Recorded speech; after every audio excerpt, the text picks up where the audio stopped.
Bienvenue sur Tsunami IA, le podcast dédié à la déferlante de l'intelligence artificielle. Je suis Dimitri, votre hôte, et avec l'aide de mon assistant IA Josh, nous allons naviguer ensemble à travers cet océan de changements technologiques. Si vous aussi vous avez le sentiment que l'IA est un changement majeur sur lequel il faut réfléchir et s'informer, ce podcast est fait pour vous. Nous explorons, nous décryptons et surtout nous essayons de surfer sur cette immense vague de transformation que l'IA apporte à notre société. Durant chaque épisode, nous plongerons dans des sujets d'actualité, nous discuterons, parfois avec des experts, pour vous donner les outils nécessaires pour embrasser cette révolution. Est-ce que vous êtes prêts à plonger avec moi ? Bienvenue dans ce 4e épisode de Tsunami IA. Bon alors j'ai la voix un petit peu enrouée, j'espère que ça posera pas trop de soucis sur l'enregistrement de ce podcast. Mais en tout cas, pour compenser, j'ai fait mes devoirs et je vous ai préparé énormément d'actualités qu'on va essayer de revoir ensemble sans plus tarder. Alors, la première actu, c'est concernant la nouvelle chanson des Beatles, qui s'appelle Now and Then. Je sais pas si vous l'avez écoutée, mais sachez que cette chanson qui est sortie du coup le 2 novembre, elle a été enregistrée par John Lennon. Alors vous allez me dire, mais comment c'est possible ? Et bien en fait, tout simplement, ils ont récupéré une cassette d'un enregistrement de l'époque, sauf que cette cassette, sur cette dernière, la voix de John Lennon en fait était enregistrée en même temps qu'un piano, ce qui faisait qu'elle était très compliquée à mixer en fait, il n'y avait pas vraiment de possibilité de le faire technologiquement, jusqu'à récemment grâce à l'intelligence artificielle. Et ce qu'ils ont fait, c'est que grâce à l'IA, ils ont réussi à séparer la voix de John Lennon du reste en fait de la piste, du piano en fait, ce qui leur a permis de pouvoir ajouter cette voix dans une très bonne qualité sur la chanson. Donc voilà, je vous recommande d'aller l'écouter si vous êtes un fan des Beatles, ou même si vous ne l'êtes pas, ça vous donnera une idée un petit peu de ce qui est possible. Et je pense que ça nous donne aussi un petit peu, ça fait un peu réflexion à ce qu'on avait discuté dans le premier épisode, puisque voilà, on voit que aujourd'hui un groupe est capable de sortir un morceau avec la voix d'un artiste qui est mort. Et là en l'occurrence il y avait déjà un enregistrement, donc la partie légitimité pose beaucoup moins de problèmes. Mais qu'est-ce qui se passera plus tard si ils ressortent un nouveau morceau, où là en fait ce serait clairement une exclusivité entre guillemets, quelque chose qui serait entièrement généré par une intelligence artificielle. C'est quelque chose qui aujourd'hui est possible et donc qui va très probablement arriver, et on verra ce qu'on fera à ce moment-là. Deuxième news, on a un lancement d'un modèle d'intelligence artificielle par X, la société de Elon Musk, qui a changé de nom, qui était anciennement Twitter. Et donc le projet s'appelle XAI, et ce projet a été, ils ont présenté le premier modèle d'IA à un premier groupe d'utilisateurs. Et on a une petite citation d'Elon Musk qui nous dit que ce modèle qui s'appelle Grok, il a accès en temps réel aux infos via X, donc via anciennement Twitter, ce qui lui donne un avantage majeur sur les autres modèles. Donc on verra un petit peu ce que ce modèle pourra faire. Mais effectivement, je pense que des modèles qui sont capables d'aller récupérer des informations un petit peu live, comme ce qui peut se récupérer sur Twitter, ça pourrait être quelque chose d'assez pertinent pour sentir des tendances, ou en tout cas détecter des choses dans les actualités. Donc voilà, on verra comment ça évolue. Autre grosse nouvelle, il y a eu le sommet international sur les risques de l'intelligence artificielle. Donc c'est un sommet international qui a réuni des PDG de la tech et aussi des dirigeants pour discuter de la régulation de l'intelligence artificielle. Ça a été organisé au Royaume-Uni et il y a eu 28 pays qui ont été réunis pour ce premier événement. Et il y a eu pas mal de débats, notamment sur la partie open source, avec des pays qui sont, on va dire, plutôt indécis. Côté, par exemple, Royaume-Uni, États-Unis, ils ont plutôt une position assez indécise là-dessus, avec potentiellement une envie de faire de la législation sur l'open source, puisque forcément, on a beaucoup de modèles d'intelligence artificielle qui, aujourd'hui, sont développés en open source. Et potentiellement, il y a des pays qui, en tout cas, réfléchissent à légiférer là-dessus pour peut-être limiter certains développements, en tout cas rajouter des règles sur quelque chose qui aujourd'hui est complètement ouvert, puisque on peut avoir son propre modèle, le recopier, le modifier, ce qui est à la fois très intéressant pour la partie développement de nouveaux usages et puis innovation, mais en même temps ça crée potentiellement des risques, puisque si les modèles sont à disposition de tout le monde, ils peuvent aussi être utilisés à un moins bon escient. Donc on verra ce qui se passera là-dessus.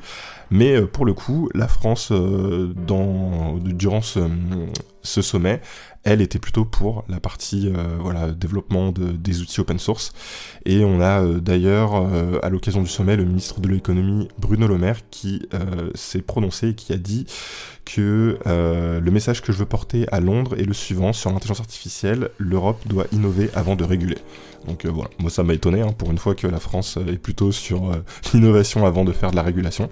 C'est plutôt une bonne nouvelle, donc voilà, on verra comment tout ça évoluera. En tout cas, il y aura un autre sommet de prévu similaire dans un an, donc voilà, on se rend compte que les pays suivent vraiment l'actualité sur l'intelligence artificielle, et je pense que c'est aussi pour ça que c'est intéressant de se renseigner sur ce domaine-là. C'est pour ça que je fais le podcast, et je vais essayer de vous résumer un maximum d'informations clés sur ces changements-là, ce qui vous permettra de rester informé facilement face à tous ces nouveaux changements qui arrivent et qui ont l'air de concerner sérieusement en tout cas énormément de pays et toutes les grandes organisations du monde.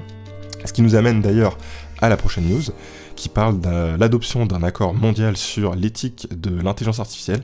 Donc c'est un accord qui a été organisé par l'UNESCO, où 193 pays ont adopté la première norme mondiale sur l'éthique de l'intelligence artificielle.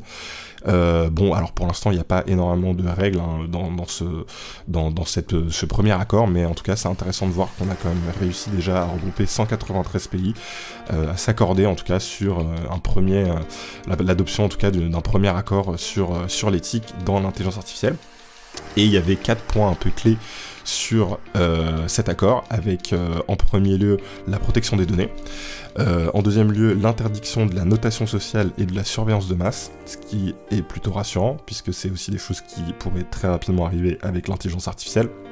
On voit par exemple ce qui se passe en Chine, et donc du coup ce serait des choses intéressantes en tout cas de voir. C'est intéressant de voir que les pays sont en train de discuter, de se mettre d'accord pour éviter ce genre de choses-là, même si forcément il y a toujours un écart entre les accords et puis la réalité, il y aura peut-être un décalage, on le verra dans le futur.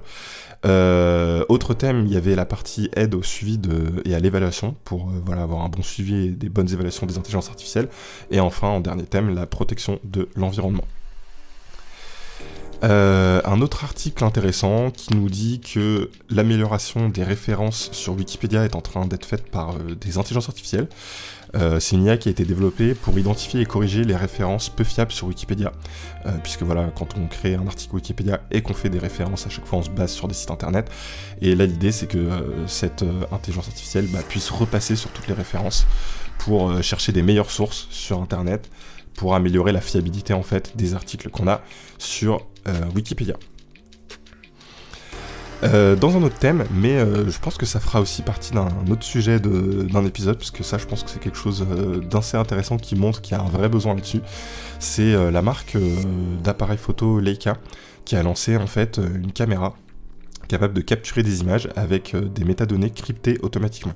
Donc qu'est-ce que ça veut dire ? Ça veut dire que quand on prend une photo avec cet appareil photo, une partie des données va être chiffrée de façon à ce qu'elle ne puisse plus être altérée et modifiée, ce qui va permettre de faire un suivi sur toutes les photos qui auraient pu être modifiées, éditées, savoir exactement comment l'image a été traitée et modifiée derrière. Et ça permet au photojournalisme notamment d'avoir une façon sûre de fiabiliser un petit peu les photos qu'ils font. Et c'est quelque chose, je pense, qui va être de plus en plus nécessaire, puisque avec les images qu'on peut maintenant manipuler très facilement avec les intelligences artificielles, qu'on peut créer de toutes pièces, ça va être important en parallèle d'avoir ce genre de système pour pouvoir, et surtout pour la partie journalisme en tout cas, de pouvoir avoir des images qui sont vérifiées par un système cryptographique qui va nous permettre de s'assurer que les images n'ont pas été modifiées. Je pense que c'est quelque chose qui va être de plus en plus mis en avant et qui va être clé, puisque ça nous permettra de s'assurer de la fiabilité des sources. Alors, une autre nouvelle sur des chercheurs canadiens qui ont formé un modèle d'intelligence artificielle pour diagnostiquer le diabète de type 2 en écoutant la voix des patients pendant 6 à 10 secondes. Donc avec 6 à 10 secondes d'extrait audio d'un patient qui parlait, l'IA a été entraînée en fait là-dessus pour être capable de détecter si les patients avaient un diabète de type 2 ou pas. Donc je trouve ça assez incroyable, mais en fait il y a des différences vocales, ils ont trouvé 14 différences vocales qui sont imperceptibles à l'oreille humaine, mais qui le sont par l'intelligence artificielle. Et basé sur ces 14 différences, ils ont été capables, couplés avec certaines données de santé de base, ils ont été capables de déterminer si les patients avaient un diabète de type 2 ou pas. Donc c'est un test qui pourrait permettre en tout cas de diagnostiquer bien plus facilement les patients. Là, c'est fait sur le thème du diabète de type 2, mais c'est assez intéressant de se rendre compte que certaines maladies pourraient être diagnostiquées simplement par le son de la voix. Donc je pense que c'est un domaine hyper intéressant et voilà, très prometteur en tout cas, se dire que si demain on a une application qu'on lance, on enregistre sa voix à 10 secondes et elle est capable de nous dire, en tout cas de nous donner plusieurs diagnostics sur plusieurs maladies, ce serait assez incroyable. Et je pense que c'est typiquement la direction vers laquelle se tend ce genre de recherche. Et enfin, la dernière news qui concerne Microsoft Research, qui en collaboration avec des enseignants en Inde, a développé un outil d'IA nommé Shiksha Copilot pour aider à créer rapidement des contenus pédagogiques personnalisés. Donc l'outil, il a été testé dans des écoles autour de Bengaluru, donc je sais pas si la prononciation est bonne, hein, vous m'excuserez, et ça permet en tout cas aux enseignants de concevoir des plans de leçons en 60 à 90 secondes, ce qui permet de faciliter la préparation des cours et d'économiser du temps. Et cette IA, donc, elle propose des ressources en ligne adaptées aux besoins des enseignants et des élèves, ce qui permet de rendre l'enseignement plus engageant et efficace. Et ça tombe très bien puisque ça va être le thème qu'on va aborder aujourd'hui, puisque j'avais envie de parler d'intelligence artificielle et d'enseignement, notamment parce que j'ai reçu un message sur le compte Instagram de Tsunami IA, donc que je vous recommande de suivre, et sur lequel il faut surtout pas hésiter à me contacter si vous avez des sujets que vous aimeriez voir dans le podcast. Et donc là, j'ai une auditrice qui m'a contacté avec comme sujet comment l'école doit s'adapter aux intelligences artificielles type ChatGPT. Comment devrait-on juger les connaissances et les compétences des élèves? Quels sujets seront plus importants dans l'avenir? Et est-ce qu'il y a des sujets qu'on peut supprimer ou réduire? Par exemple, les sujets où il faut surtout apprendre par cœur. Donc c'est un super sujet et cette news du coup nous fait la transition parfaite qu'on va essayer d'aborder aujourd'hui avec Josh. Alors, aujourd'hui, Josh, je voudrais qu'on voit ensemble la question qu'on a reçue d'une auditrice sur comment l'école doit s'adapter aux intelligences artificielles, notamment aux outils comme ChatGPT, et comment on devrait maintenant juger les connaissances et les compétences des élèves maintenant qu'ils ont accès à ce genre d'outils. Salut Dimitri, c'est un sujet fascinant que notre auditrice a soulevé. Pour s'adapter aux intelligences artificielles, l'école doit évoluer dans plusieurs domaines. Tout d'abord, l'évaluation des connaissances et des compétences des élèves devrait inclure la capacité à utiliser ces outils intelligents de manière critique et créative. Il est important d'enseigner aux élèves comment collaborer avec l'IA pour résoudre des problèmes et prendre des décisions éclairées. De plus, l'accent devrait être mis sur le développement de compétences humaines essentielles telles que la pensée critique, la créativité, la résolution de problèmes et la communication. Les sujets qui favorisent ces compétences devraient être encouragés, tandis que certains sujets purement basés sur la mémorisation pourraient être réduits. Enfin, il est crucial d'enseigner aux élèves la compréhension éthique de l'utilisation de l'IA, y compris les questions de confidentialité, de biais et de responsabilité. Les programmes scolaires devraient évoluer pour refléter ces besoins. Quelle est ta prochaine question ? Moi j'ai une question qui me vient immédiatement, je me dis, est-ce que comment on devrait faire quand on se retrouve dans un contexte où les enseignants considèrent qu'utiliser ChatGPT c'est entre guillemets de la triche, puisque c'est des choses qui arrivent, pourtant c'est un outil qui est accessible et qui pourrait être utilisé pour faire ses devoirs, donc est-ce que ça devrait être vraiment considéré comme de la triche ? C'est une question importante. L'utilisation de ChatGPT ou d'autres outils similaires ne devrait pas automatiquement être considérée comme de la triche, mais plutôt être encadré par des lignes directrices claires. Voici quelques points à considérer. Les écoles devraient établir des règles explicites sur l'utilisation de l'IA, y compris dans quelles circonstances elle est autorisée et comment elle doit être utilisée. Les élèves devraient être informés de ces règles dès le départ. Éducation. Les enseignants pourraient inclure des discussions sur l'utilisation de l'IA dans le processus d'apprentissage, en expliquant quand et comment elle peut être bénéfique. L'accent devrait être mis sur l'apprentissage et la compréhension plutôt que sur la simple utilisation de l'outil. Évaluation adaptée. Les méthodes d'évaluation devraient évoluer pour refléter l'utilisation de l'IA.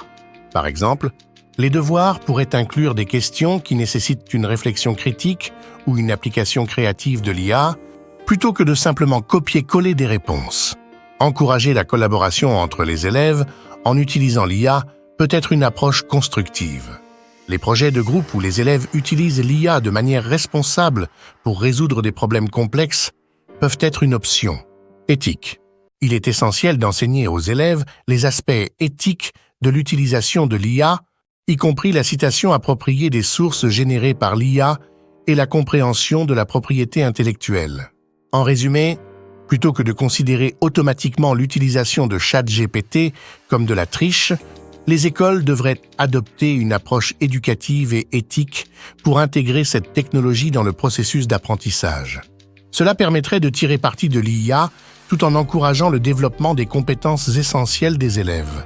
Alors, je sais pas ce que vous en pensez, mais moi je suis tout à fait d'accord avec Josh. Je pense que c'est vraiment plus intelligent de se dire « Ok, maintenant les intelligences artificielles sont là, les outils comme ChatGPT sont là, comment on va faire pour pouvoir continuer à avoir un bon système éducatif qui tourne autour de ça, comment on va faire pour enseigner aux élèves, aux étudiants, comment se servir de ces outils, comment on va réinventer des façons aussi plus adaptées de monitorer en tout cas leurs connaissances, de vérifier qu'il y a eu un bon apprentissage derrière. Sans pour autant dire que c'est de la triche, que c'est quelque chose qu'il faudrait enlever et retirer. Mais en parallèle de ça, j'ai bien conscience que le système éducatif, c'est aussi un système qui prend du temps aussi à évoluer. Et donc je me pose la question de comment tout ça évoluera. Moi, je prends un peu là, pour le coup, mon expérience un peu personnelle, mais je me souviens avoir passé des examens de programmation à l'époque où je faisais mon master en informatique. On avait parfois des partiels où il fallait coder sur papier un concept que je vous avoue que je n'ai jamais compris, puisque forcément le développement ça se fait sur un ordinateur. Toute la vie d'un développeur se fera sur un ordinateur. Et dans la très grande majorité des cas, un ordinateur qui aura accès à Internet. Et donc je comprenais pas pourquoi, quand on était évalué, on se retrouvait devant une feuille de papier blanche avec ni accès à Internet, ni accès à un ordinateur pour faire du développement. Ça, pour moi, ça n'avait vraiment aucun sens. Et pourtant, c'était quelque chose qui se faisait et c'était il y a pas si longtemps que ça. Donc j'espère que les choses pourront évoluer un peu plus vite avec l'adoption de l'intelligence artificielle, mais c'est vrai qu'en parallèle de ça, il faut peut-être aussi remettre en question la façon dont on a d'évaluer, tout simplement d'évaluer un diplôme, quoi. Est-ce qu'on a vraiment besoin de enfermer des élèves 3 heures dans un endroit devant une feuille blanche pour s'assurer qu'ils aient obtenu des bonnes connaissances lors de leur parcours de formation? Honnêtement, j'en suis pas sûr, parce que on est en train de les évaluer, et en tout cas la façon dont on construit l'examen, elle n'est pas vraiment représentative du monde réel, en tout cas, ou du monde futur dans lequel ils travailleront, dans les entreprises et autres. Ils vont pas se retrouver à être devant une feuille blanche sans accès à leur téléphone, sans accès à Internet, sans accès à un ordinateur, sans accès à tout ça. Dans la vraie vie, ça sera probablement pas ça. Et donc on se retrouve à évaluer les élèves avec quelque chose qui n'est pas vraiment, qui fait pas vraiment lien à ce qui se passera dans la réalité. Et puis surtout, moi je pense que sur le fond, il faut se rappeler que tout le système de formation, d'éducation, et surtout dès qu'on passe sur la partie diplôme, post-baccalauréat, etc. Faut se rappeler que l'idée, ça va quand même être plutôt de former les gens. Enfin, en tout cas, je pense que c'est ce qui devrait être le point d'intérêt principal, c'est de se dire, le but, c'est de former les personnes et pas de les évaluer, quoi. Le but, c'est de s'assurer qu'ils vont être compétents qu'ils vont acquérir des compétences dans divers domaines, et pas simplement, être évalués tout simplement et être sélectionnés. Je pense que c'est aussi peut-être l'une des choses, en tout cas, que le système éducatif français a privilégié, c'est de vraiment se concentrer sur sélectionner les élèves plutôt que de vraiment les former. Et c'est peut-être aussi là-dessus, sur ce sujet-là, qu'il faudrait qu'on travaille. Donc, du coup, Josh, ça m'amène à ma prochaine question. Sachant que dans le système éducatif français, on a tendance à beaucoup sélectionner et évaluer les élèves, est-ce qu'on ne devrait pas penser à un nouveau système qui nous permettrait de plutôt se concentrer sur l'acquisition de compétences et la formation des élèves plutôt que sur leur évaluation? C'est une question pertinente. Le débat entre évaluation et acquisition de compétences est complexe. De plus en plus de voix plaident en faveur d'un équilibre entre les deux approches. Voici quelques points à considérer. Évaluation équilibrée. Un système éducatif peut chercher à équilibrer l'évaluation traditionnelle des connaissances avec une évaluation des compétences et de la créativité. Cela permettrait de prendre en compte la capacité d'un élève à appliquer des connaissances dans des contextes réels. Évaluation continue. Plutôt que de se concentrer uniquement sur des examens ponctuels, l'évaluation continue tout au long de l'année peut être plus représentative des compétences d'un élève. Cela peut inclure des projets, des présentations et d'autres méthodes d'évaluation. Individualization. Les besoins et les compétences des élèves varient, donc un système éducatif pourrait chercher à individualiser davantage l'enseignement et l'évaluation pour répondre aux besoins uniques de chaque élève. Apprentissage centré sur les compétences. Plutôt que de se concentrer sur la mémorisation de faits, l'accent pourrait être mis sur l'acquisition de compétences essentielles telles que la pensée critique, la résolution de problèmes, la communication et la créativité. Préparation pour le monde réel. L'éducation devrait préparer les élèves à réussir dans le monde réel, ce qui inclut l'application pratique des connaissances et des compétences. Il est important de noter que la transition vers un nouveau système éducatif peut être complexe et nécessite une réflexion approfondie ainsi que la participation de nombreux acteurs, y compris les enseignants, les élèves, les parents et les décideurs politiques. Le défi consiste à trouver le bon équilibre entre l'évaluation et l'acquisition de compétences pour préparer les élèves à un avenir en constante évolution. Ok, bah, je trouve que c'est très intéressant tout ce que nous raconte ici Josh. Et effectivement, je pense que c'est un gros défi qui va arriver, ça va être de s'adapter et de pouvoir trouver des façons d'adapter l'éducation en intégrant cet outil qui est l'intelligence artificielle, puisque aujourd'hui c'est là et on peut plus faire sans.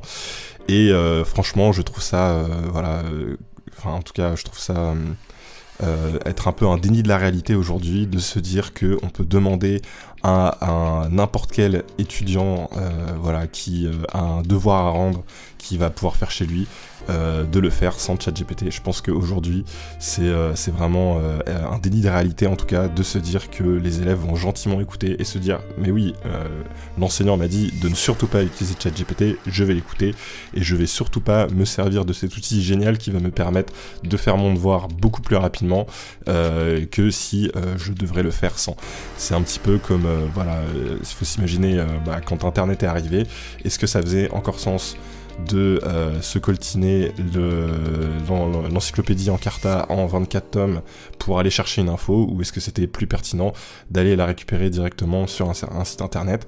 Mais effectivement, il y a toujours aussi...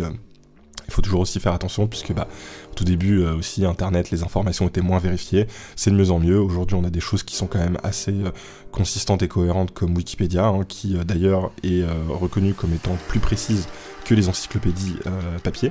Il y a eu des recherches là-dessus, et au final le fait que ce soit beaucoup plus flexible et qu'on n'ait pas tout le processus beaucoup plus long d'édition qu'on a sur une encyclopédie papier, ça permet d'avoir des encyclopédies aussi plus précises, et le fait qu'aussi elles soient open source et que n'importe qui puisse entre guillemets la modifier à condition d'avoir les bonnes sources forcément et de mettre les bonnes informations, tout ceci ça permet de rendre l'information plus précise et plus consistante. Donc maintenant, Josh, j'aimerais qu'on fasse une petite expérience de pensée ensemble. J'aimerais que tu nous imagines la vie que pourrait avoir un enfant de 10 ans dans un monde où l'intelligence artificielle a entièrement été adoptée dans l'éducation, et que tu nous décrives un petit peu à quoi pourrait ressembler sa journée.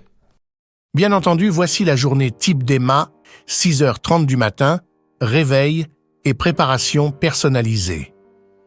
Emma est doucement réveillée par son assistant IA qui adapte la lumière de la chambre pour simuler un lever de soleil. L'assistant suggère des vêtements basés sur la météo et l'agenda du jour d'Emma. 7h du matin, petit déjeuner éducatif. Pendant le petit déjeuner, l'IA de la table interactive d'Emma transforme la surface en un écran tactile pour des mini-jeux éducatifs personnalisés, renforçant ce qu'elle a appris la veille. 8h du matin, trajet scolaire interactif. Dans la navette autonome qui l'emmène à l'école, Emma utilise une tablette pour commencer une leçon interactive en réalité augmentée, RA, sur l'histoire de la science. 8h30 du matin, arrivée et agenda du jour à l'école, une IA d'accueil accueille Emma et lui rappelle son emploi du temps, ajusté en temps réel selon son rythme d'apprentissage et ses intérêts. 9h du matin, bloc de sciences cognitives. Dans la salle de classe futuriste, un module IA conduit une session interactive de sciences. Emma et ses camarades utilisent des casques de RA pour visualiser des expériences chimiques. 10h30 du matin, pause et socialisation. Dirigé par IA. En pause, l'IA supervise les interactions sociales, proposant des jeux et des activités de groupe pour renforcer les compétences sociales et émotionnelles. 11h du matin, module de créativité. Emma participe à un atelier de création artistique où l'IA analyse ses dessins, suggérant des améliorations et enseignant les techniques en temps réel. 12h30 du midi. Déjeuner et nutrition optimisée. Le déjeuner est une occasion d'apprendre la nutrition. L'IA aide Emma à choisir son repas basé sur ses besoins nutritionnels et ses préférences. 1h30 de l'après-midi, apprentissage individualisé. L'après-midi est consacré à l'apprentissage individualisé. Emma travaille sur des projets adaptatifs qui intègrent les maths, la littérature et les sciences sociales, guidées par l'IA. 3 heures de l'après-midi, activité physique et bien-être. L'éducation physique est dirigée par un coach IA qui adapte les activités à la condition physique et aux préférences d'Emma, incluant aussi le yoga et la méditation. 4 heures de l'après-midi. Projet collaboratif. Emma collabore avec des élèves d'autres écoles via une plateforme IA. Ils travaillent ensemble sur un projet de durabilité environnementale utilisant l'IA pour analyser des données et créer des modèles. 5h30 de l'après-midi, retour à la maison et réflexion. La navette la ramène chez elle. L'IA aide Emma à réfléchir sur ce qu'elle a appris et à planifier ses loisirs éducatifs pour la soirée. 7 heures du soir. Temps libre et détente. Emma choisit des activités de détente comme la lecture interactive d'un livre où l'histoire évolue en fonction de ses choix, toujours supervisée par l'IA pour un apprentissage continu. 8 heures du soir, routine du coucher. L'assistant IA aide Emma à se préparer pour le coucher, lui raconte une histoire personnalisée et optimise l'environnement pour un sommeil réparateur. Ainsi se termine la journée d'Emma où l'IA joue un rôle central et bienveillant, en soutien à son éducation et son développement personnel. Waouh, alors ça c'est une journée vraiment remplie et ultra optimisée. Alors bon, je pense pas qu'on en soit encore là, mais c'est super intéressant de voir un petit peu la vision que peut avoir Josh sur ce genre de thématique. Je trouve qu'il est parti vraiment sur quelque chose de hyper complexe et très futuristique. J'ai bien aimé l'idée de rajouter de l'apprentissage avec des casques de réalité augmentée. Donc RA, c'est les casques comme celui d'Apple qui va bientôt arriver. Je pense que c'est quelque chose effectivement qui va probablement s'intégrer de plus en plus dans notre quotidien et qui pourrait très bien s'intégrer dans le quotidien d'une école, puisque ça permet à chaque élève de voir des choses un peu différemment, tout en voyant ce qui les entoure. C'est un petit peu un système où on rajoute un écran par-dessus ce qu'on voit déjà dans la réalité. Donc c'est réalité augmentée dans le sens où le casque, sa capacité, ça va être de rajouter des choses par-dessus ce qui existe dans la réalité. Et par exemple, on peut se retrouver dans une pièce entièrement vide et au centre de la pièce, le casque peut faire apparaître des objets, des choses. Et c'est pour ça qu'effectivement, je pense que typiquement sur l'aspect reproduire des expériences chimiques, ça pourrait être très pertinent de le faire effectivement avec un casque de réalité augmentée plutôt que peut-être de le faire en réalité.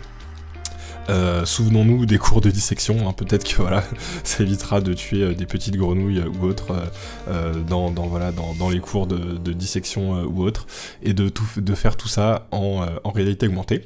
Bon, après, ça reste quand même quelque chose de très complet, une journée où on fait faire du yoga aux enfants de 10 ans, c'est incroyable. Je sais pas si c'est ce qui se passera dans le futur, mais en tout cas c'était intéressant de voir ça, mais j'ai limite plus eu l'impression de lire la journée d'un super entrepreneur que celle d'un enfant, mais bon, ça reste intéressant de voir un petit peu comment tout ça se déroule. Ce que je retiens moi dans tout ça, c'est vraiment la partie personnalisation de l'apprentissage. Je pense que c'est là où les intelligences artificielles vont vraiment avoir une très grosse valeur ajoutée.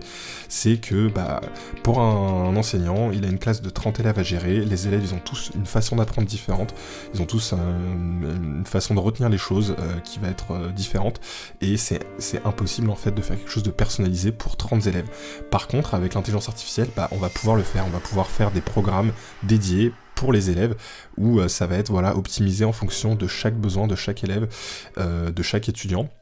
Et ça marche pour le système de l'éducation pour les enfants, mais ça marche aussi pour les adultes, hein, pour le système des formations et autres, et je pense qu'il y a vraiment quelque chose d'intéressant à faire là-dessus, où chaque formation, chaque fois qu'on va vouloir être dans un processus d'apprentissage, on va essayer de créer quelque chose qui va être optimisé pour nous et qui va nous aider vraiment à apprendre très rapidement. Et d'ailleurs, en parlant d'apprentissage, j'en profite pour vous conseiller d'aller regarder un petit e-learning qui s'appelle Apprendre à apprendre. Je pense qu'en cherchant sur internet vous pourrez le trouver facilement, sinon je partagerai un lien sur la page Instagram, mais en tout cas c'est un super bon e-learning qui dure que quelques heures et qui explique tout simplement comment le cerveau fonctionne quand on apprend quelque chose et pourquoi des choses ne fonctionnent pas. Typiquement relire en boucle un texte pour l'apprendre, ça marche pas. Pourquoi ? Parce que c'est pas le bon fonctionnement, en fait notre cerveau est pas fait pour retenir de cette façon là et je trouve ça super intéressant d'apprendre à apprendre, et je suis d'ailleurs étonné que c'est quelque chose qui ne fasse pas partie aujourd'hui du parcours scolaire. C'est quand même intéressant d'apprendre à apprendre avant de commencer à apprendre plein d'autres choses. C'est toujours bien d'avoir une bonne base en sachant déjà comment notre propre cerveau fonctionne et comment la mémoire fonctionne. Je pense que ça peut vraiment beaucoup aider.